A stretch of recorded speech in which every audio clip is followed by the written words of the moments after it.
reflexão da Palavra de Deus para edificar a sua vida.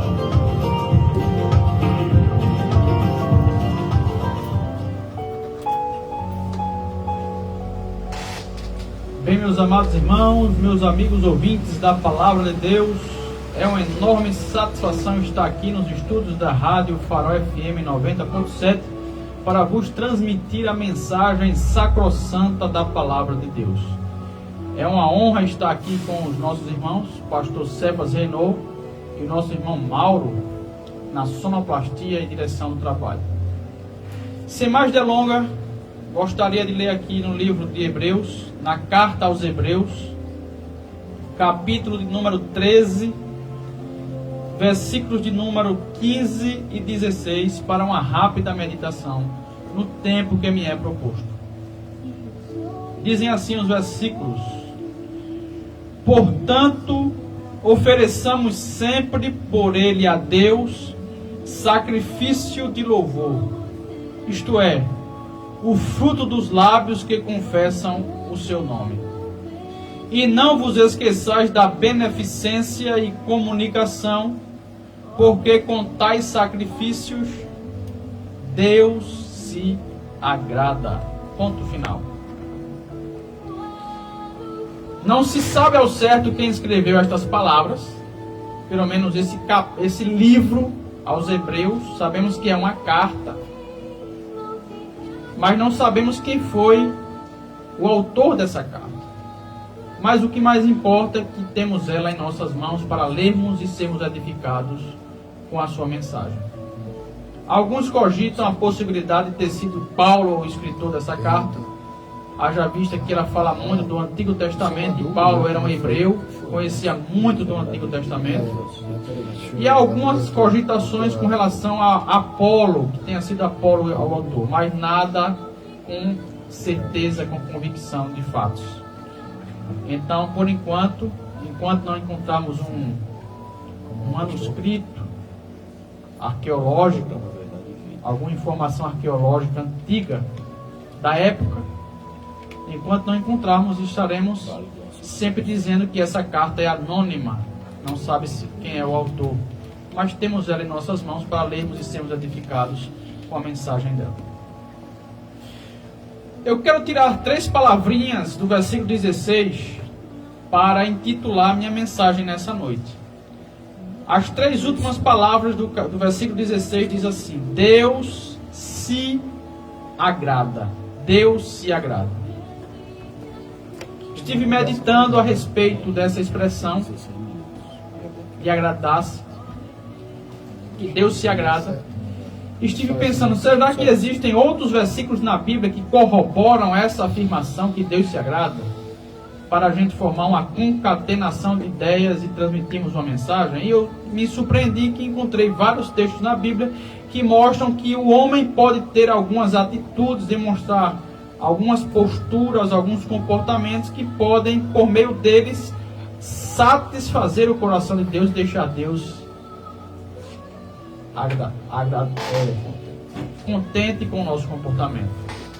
A palavra agradar, segundo o dicionário da Academia Brasileira de Letras, organizado por Evanildo Bechara, que é um acadêmico da ABL, segundo o dicionário diz que agradar é satisfazer o gosto ou contentar. Tem outras definições, mas as mais óbvias e claras e nítidas são essas duas: satisfazer o gosto e agradar. Então eu pergunto a você: você tem agradado a Deus? Você tem satisfeito o coração de Deus? Você tem deixado o coração de Deus contente? Ou por outro lado, você tem entristecido o Senhor? Eu lembro muito de um versículo que há em Efésios capítulo 4, versículo 30, que diz: não entristeçais o Espírito Santo de Deus, no qual estáis selados para o dia da redenção. Não entristeçais. Então, esta é uma entristecer é um verbo que está em oposição a contentar, a satisfazer e a agradar. Entristecer é o oposto de contentar, alegrar e satisfazer. Então que você possa não entristecer o coração do Senhor, mas que você possa alegrar o coração dele. E encontramos aqui, nestes versículos que eu acabei de ler, o versículo 15, uma forma de se agradar ao coração de Deus. Observe que ele diz que com esses sacrifícios Deus se agrada. E quais são os sacrifícios? O primeiro sacrifício que faz Deus se agradar é o que está no versículo 15. Portanto, ofereçamos sempre por ele a Deus sacrifício de louvor, isto é, o fruto dos lábios que confessam o seu nome. Então, o louvor é um tipo de sacrifício, e o termo sacrifício é muito recorrente na Bíblia, porque remonta o período dos sacrifícios levíticos do Antigo Testamento. A palavra holocausto quer dizer aquilo que sobe, holocausto. E era um tipo de sacrifício, existiam vários sacrifícios. Ofertas pacíficas, sacrifício para o pecado, ações de graças, e existia o holocausto. E aqui diz que o louvor é um tipo de sacrifício para Deus. Sacrifício quer dizer oferta. Mas eu pergunto a você nessa noite, você sabia, quero dizer para você nessa noite, você sabia que nem todo louvor é um sacrifício para Deus?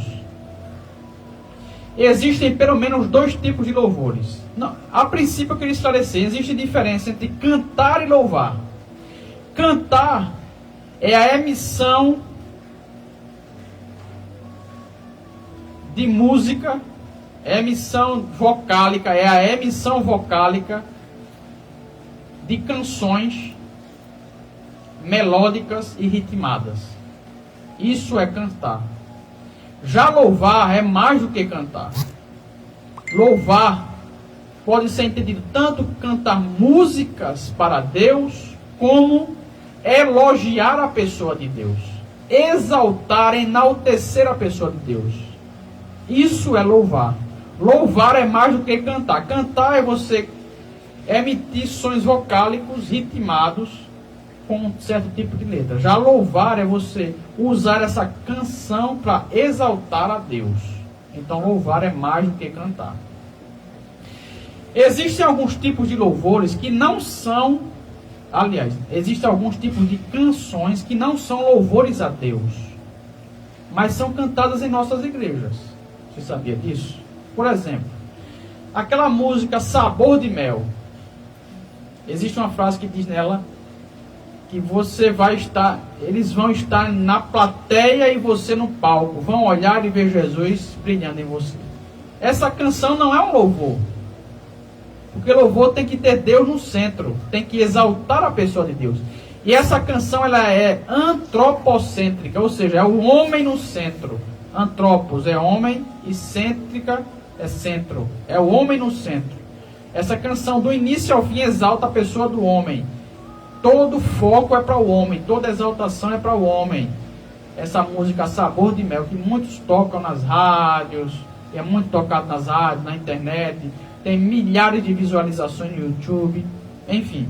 Outra canção que não é louvor, Você é Espelho, de Anderson Freire. Você é espelho que reflete a imagem do Senhor. Não chore se o mundo ainda não notou. Já é o bastante Deus reconhecer o seu valor. Não é o valor de Deus, é o seu valor. Então é o homem no centro. Então essa canção não é um louvor a Deus, é um louvor ao homem, é exaltando o homem. Tá certo? Então, irmão Charles, qual seria uma canção que é um louvor a Deus? Por exemplo, uma canção que está nos hinários protestantes: Tu és fiel, Senhor. Tu és fiel, Senhor, meu Pai celeste, dia após dia com bênção sem fim. Tua mercê me sustenta e me guarda. Tu és fiel, Senhor, fiel a mim. Tu és fiel, Senhor, tu és fiel, Senhor, dia após dia com bênção sem fim. Essa é uma canção que é um louvor a Deus, porque você está exaltando a fidelidade de Deus, alguma característica. O louvor tem uma ideia de exaltar uma característica ou várias características de Deus. Outra canção que é louvor de Vitorino Silva, a Deus seja a glória. Como agradecer a Deus por tudo que fez por mim, sem eu merecer, tem provado o seu amor sem fim. As vozes de 1 milhão de anjos não poderiam. Aí isso é uma canção que é um louvor que está exaltando a pessoa de Deus. Então existem, volto a dizer, ratifico, canções que exaltam o homem e canções que exaltam a Deus. Então, o tipo de louvor, o sacrifício de louvor que está aqui em Hebreus, versículo 15 do capítulo 13, o tipo de louvor que exalta a Deus, que contenta, que agrada o coração de Deus, é aquele que tem Deus como centro, que exalta a pessoa de Deus. Tá certo? Então, que sejam esses louvores que encham os nossos lábios todos os dias para exaltarmos o nome do Senhor. Os líderes de grupo de louvor das igrejas deveriam pensar nisso. Ao escolherem os hinos para serem tocados nas igrejas, que fossem, na maioria, mesmo que não fossem todos, mas 90% dos louvores fossem para exaltar a pessoa de Deus. É bom uma tapazinha no ego, não é verdade, irmão Mauro, pastor Cefas? Uma tapa no ego, dizer que você vai receber sua vitória, que você vai vencedor, que você é um campeão. É bom você falar isso, mas isso não é que são canções que exaltam a Deus, são canções que de autoajuda, que ajudam o homem a se erguer. Mas a canção que exalta a Deus é mais importante. Então, que os grupos de louvores, é um conselho que eu dou como irmão e amigo, que os líderes de grupo de louvor procurem hinos que exaltem, que tenham Deus como o centro das coisas, o centro do seu pensamento, que seja Deus no centro, que seja um teocentrismo do começo ao fim das nossas reuniões, porque com isso, a Bíblia diz aqui, com tais sacrifícios Deus se agrada. Um segundo sacrifício que Deus se agrada, que faz Deus se agradar, é o versículo 16. O versículo 16 diz assim: não vos esqueçais da beneficência e comunicação, porque com tais sacrifícios Deus se agrada. Sacrifícios aqui está no plural. Por quê? Porque ele já falou do louvor, é um. E o segundo é a comunicação e a beneficência. O que vem a ser isso? Eu estou utilizando a tradução Almeida Revista Corrigida. Almeida Revista Corrigida é a tradução da Bíblia que eu estou usando hoje. Então traz essas expressões: beneficência e comunicação. Mas no original, beneficência e comunicação dizem respeito ao auxílio às pessoas necessitadas, menos favorecidas. Eu tenho batido recorrentemente aqui nas sextas-feiras. Já vai completar 6 meses que eu venho aqui todas as sextas-feiras. A minha pregação começa das 18 horas até as 18h30, 18h35. Eu tenho batido muito nessa tecla sobre a ajuda, o favorecimento aos mais necessitados, aos menos vistos pela sociedade. Eu vi certa feita num congresso de jovens de uma grande igreja do nosso município. O pregador num desses congressos de jovens, ele foi muito infeliz na sua colocação. Ele chegou, pastor, ao ponto de dizer, na sua elucubração, no ápice da mensagem, ele parou e disse assim: igreja não é ONG para ajudar os necessitados. O papel de ajudar os necessitados é para as ONGs. A igreja é para pregar a palavra de Deus. Eu quase saí dessa reunião, porque eu me fiquei tão triste, tão abatido, tão amargurado, tão revoltado, a palavra é essa, revoltado com essa expressão, que me deu vontade de eu procurar esse pregador famoso em nosso estado e perguntar a ele onde foi que ele aprendeu isso, se foi com Jesus ou se foi com Satanás que ele aprendeu isso. Porque se você ler toda a Bíblia Sagrada, o foco da Bíblia Sagrada é a ajuda aos necessitados. A caridade, né? A caridade, meu filho. Se você abrir a Bíblia em Mateus capítulo 25, a Bíblia diz que Deus vai apartar as ovelhas dos bodes. E os bodes, que são os ímpios, serão colocados à esquerda. E será dito a eles: apartai-vos de mim, malditos, para o fogo eterno preparado para o diabo e os seus anjos. Porque tive fome e não me deste de comer, tive sede e não me deste de beber, tive nu e não me vestiste. Ou seja, a exclusão do reino dos céus tem a ver com a ajuda ao necessitado também. E por outro lado, aqueles que vão estar à direita, que vão entrar no reino de Deus, vão entrar nos céus, são aqueles que ajudaram os necessitados.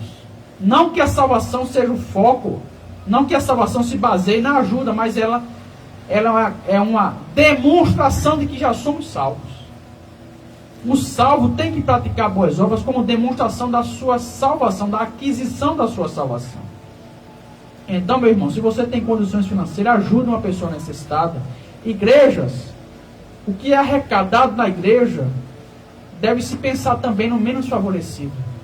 Os dízimos e as ofertas não deveriam ser somente para abrir suntuosos templos e mais templos, pagar funcionários de igrejas, enriquecer os templos para aumentar o proselitismo. Não, é para ajudar os necessitados também.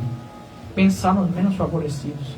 Você senta na banca juntamente com o irmão, vai para a igreja com a sandália havaiana, ou nem havaiana, né? Não é havaiana não, a sandália é fraca. E você vê que é um dia de domingo e o irmão está de sandália e você não pensa nele. Você diz, estou pouco me lixando com isso, com essa situação. Isso é triste. Você não é cristão, meu filho. Se você tem condições de ajudar e não ajuda seu irmão necessitado, você não é cristão. Você é qualquer coisa, menos cristão. A Bíblia diz que é quem não ajuda os seus. A Bíblia diz que negou a fé e é pior do que o descrente. É muito sério isso. É muito sério. Pior do que o descrente. Quem não ajuda os seus é pior do que o descrente. Negou a fé e é pior do que o infiel. É a Bíblia quem diz. E a Bíblia diz em João, 1 João, que quem tem bens do mundo e vendo o seu irmão necessitado lhe fechar o coração, como estará o amor de Deus no coração dessa pessoa? Não está. Então não é cristão, meu filho. Você tem condições. Não ter condições é uma coisa. Agora, você tendo condições e não ajuda, você não é cristão, meu filho. Como eu posso dizer que ama Deus se eu não amo a meu irmão? É verdade. O amor é demonstrado não somente com palavras. Você diz, eu sinto o sofrimento do mundo. Eu sinto muito ver os pobres sofrendo, os mendigos, as crianças órfãs, os viúvas. Você sente, mas você faz o que por isso? Não faz nada. Então não vale de nada seu sentimento. Porque o amor é demonstrado não somente com palavras, mas com obras. A Bíblia diz em Romanos 5:8 que Deus prova o seu amor para conosco em que Cristo morreu por nós, sendo nós ainda pecadores. Ele provou o seu amor dando Jesus. E nós devemos provar o nosso amor ajudando o necessitado. Tá certo? E outra coisa, uma outra atitude que faz a gente agradar o coração de Deus é a fé. Hebreus 11:6. Porque sem fé é impossível agradar a Deus.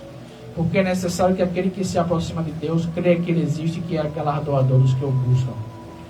Então a fé, o que é fé? A fé é crer no incrível, é fazer o impossível. A fé, segundo Hebreus 11:1, é o firme fundamento das coisas que se esperam e a prova das coisas que se não veem. A fé é você realizar o impossível. A fé é você fazer, é crer mesmo sem ver. Isso é fé. Fé que você vê não é fé. Agora você crer sem você ver, isso é fé. Outra coisa, Salmo 51, versículo 16 a 19. Já estou concluindo. Salmo 51, versículo 16 e 19 diz assim: porque te não comprazes, ou seja, não te agradas. Observe que o sermão é sobre agradar. Não te agradas em sacrifícios, senão eu os daria. Tu não te deleitas em holocaustos. Os sacrifícios para Deus são um espírito quebrantado. A um coração quebrantado e contrito não desprezarás, ó Deus. Então, a outra forma de agradar o coração de Deus é tendo um coração quebrantado e contrito. Quebrantado é quebrado mesmo. É como um vaso que se quebra completamente. Lembra do vaso de alabastro que a mulher quebrou e derramou um unguento nos pés de Jesus? E o beijava e o enxugava com seus cabelos? Isso é quebrantamento. Quebrantamento é sinônimo de arrependimento, de contrição, de dar uma volta dentro de si arrepender-se dos seus pecados. Isso é contrição, isso é quebrantamento. O salmista Davi ali, ele estava arrependido por seus pecados. Ele havia pecado, ordenado a morte de Urias, e havia adulterado com Batseba. Ele disse que os sacrifícios não seriam nada válidos, não teria validade nenhuma, quando na verdade ele havia pecado contra Deus. Então o único caminho para um pecador não é oferecer sacrifício de animais, mas é arrepender-se dos seus pecados. A única atitude mais correta e coerente para um pecador que agradará ao coração de Deus é arrepender-se dos seus pecados. Então eu digo a você nessa noite, se você se encontra distante dos caminhos do Senhor, se você se encontra nos vícios, na prostituição, na bebedice, no roubo, nas drogas, no adultério, nos pecados da sua vida, eu digo a você nessa noite, arrependa-se, porque a vida de Jesus está próxima e Deus irá julgar a humanidade. E julgará com vara de ferro, e não será mais aprazível, mas será um julgador firme, convicto e sério e rígido, que julgará a humanidade. E como você se encontrará quando Jesus voltar? Que você se arrependa dos seus pecados, que nós nos arrependamos dos nossos pecados e estejamos aptos para agradar o coração de Deus. Somente repetindo os versículos. Portanto, ofereçamos sempre por ele a Deus sacrifício de louvor, isto é o fruto dos lábios que confessam o seu nome. E não vos esqueçais da beneficência e comunicação, porque com tais sacrifícios Deus se agrada. Quer agradar ao coração de Deus? Ofereça sacrifício de louvor, ajuda o necessitado sendo beneficente, tenha fé, porque sem fé é impossível agradar a Deus, e finalmente, em quarto e último lugar, tenha um coração quebrantado e contrito. Só assim estaremos agradando o coração de Deus, deixando ele contente e feliz com a gente, sabendo que Deus não é do tipo insensível. A insensibilidade não faz parte da sua personalidade. Ele é sensível, ele sente, e que o sentimento dele não seja sentir tristeza, pesar, nem arrependimento, nem dores ao ver você pecando, mas que o sentimento de Deus seja sentir alegria, prazer e contentamento ao ver você fazendo a sua vontade, praticando a sua palavra. Que Deus abençoe a todos, em nome de Jesus. Amém. Amém. Palavra maravilhosa, a palavra do nosso Deus sempre é fonte de ânimo, de esperança e de alegria para as nossas vidas. Charles, essa questão de ajudar, né, da ação social, a palavra do Senhor diz que nós não somos salvos pelas boas obras, mas evidenciam a salvação nas nossas vidas. E